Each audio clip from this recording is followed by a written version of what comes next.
तो border Gavaskar trophy के third test match के बाद अपने टेस्ट लेजेंड रविचंद्रन अश्विन ने रिटायरमेंट अनाउंस कर दिया। आइए बात करते हैं उनके रिटायरमेंट पर।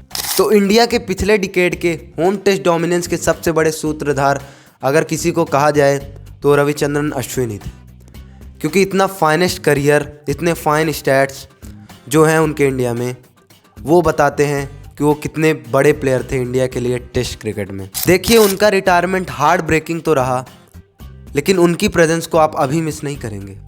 उनकी प्रेजेंस को आप मिस करेंगे जब आप इंडियन पिचेस में क्रिकेट खेलेंगे और आपको वो स्पिन का डुओ नहीं मिलेगा रविचंद्रन अश्विन और रविंद्र जडेजा का, जो बड़ी से बड़ी टीमों को होम में डोमिनेट करता था, चाहे वो इंग्लैंड हो, ऑस्ट्रेलिया हो या न्यूजीलैंड, सेना में से कोई भी कंट्री हो। ये दोनों मिलकर अकेले इनको इंडिया में चित करने के लिए काफ़ी थे। टेस्ट क्रिकेट में रविचंद्रन अश्विन जैसा मैच विनर आपको चिराग लेकर भी ढूंढने से नहीं मिलेगा, क्योंकि उनका एक स्टैट था जिसने मुझे बहुत इम्प्रेस किया। 30 प्लस बॉलिंग एवरेज उनका किसी भी कंट्री के खिलाफ नहीं। हर कंट्री के खिलाफ उनका बॉलिंग एवरेज 30 से नीचे है। इसका मतलब बताएं क्या हुआ? रविचंद्रन अश्विन 30 से कम गेंद लेते हैं हर एक कंट्री के खिलाफ विकेट लेने में।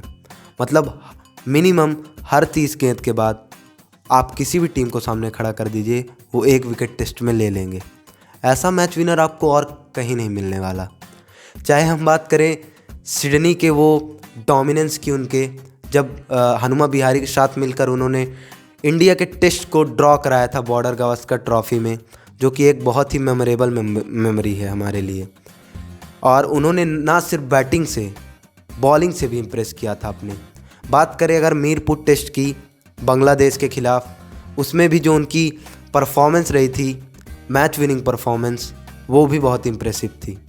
और जो अभी रिसेंटली चेन्नई में जो टेस्ट हुए हैं, चेन्नई में तो उनकी हमेशा से डोमिनेंस रही है।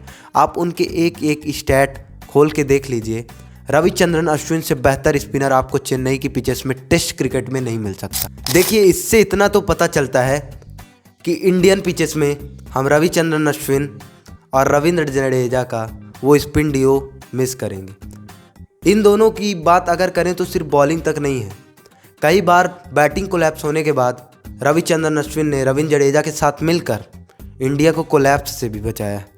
बैटिंग की बात करें तो रविचंद्रन अश्विन सिर्फ एक ऐसे इंडियन बैटिंग लाइनअप में एक ऐसे बैट्समैन थे जो 7 नंबर पर और 8 नंबर पर आके आपको सेंचुरी बना के भी दे सकते थे। किसी ने बहुत बढ़िया ही कहा है कि आपको किसी भी चीज़ की इम्पोर्टेंस तब समझ में आएगी जब वह चीज़ आपसे छीन ली जाए या आपसे दूर हो जाए।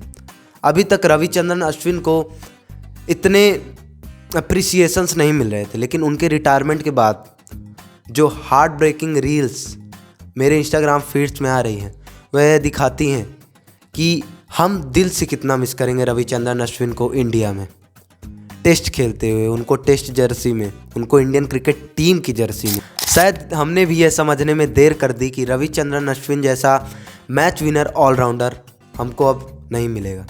देखिए, गलती हमारी है, हमने उनको इतना हाइप नहीं किया जितना वो डिज़र्व करते थे। जिस तरह से उनकी टेस्ट में परफॉर्मेंसेज आई हैं, हम उनकी परफॉर्मेंस और उनको हाइप करने में फेल रहे हैं, और उसी चीज़ का दुख आज हम सब फील कर सकते हैं।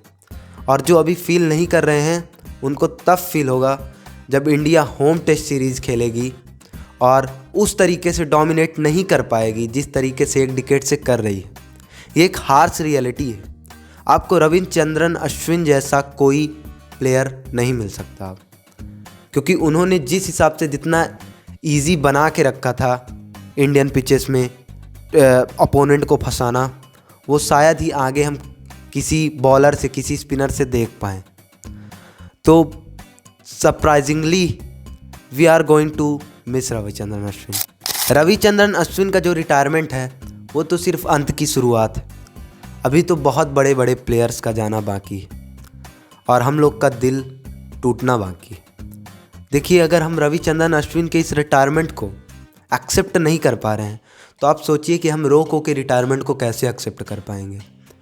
तो मैं तो यही कहूँगा, जब तक वो हैं उनकी प्रेजेंस को एंजॉय कर लीजिए, क्योंकि इसके बाद मौका नहीं मिलेगा।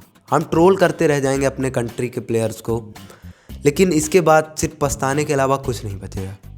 तो जितना वो खेलें, जितना वो अभी खेलेंगे, हम इन्जॉय करें और यही हमारे लिए अच्छा होगा।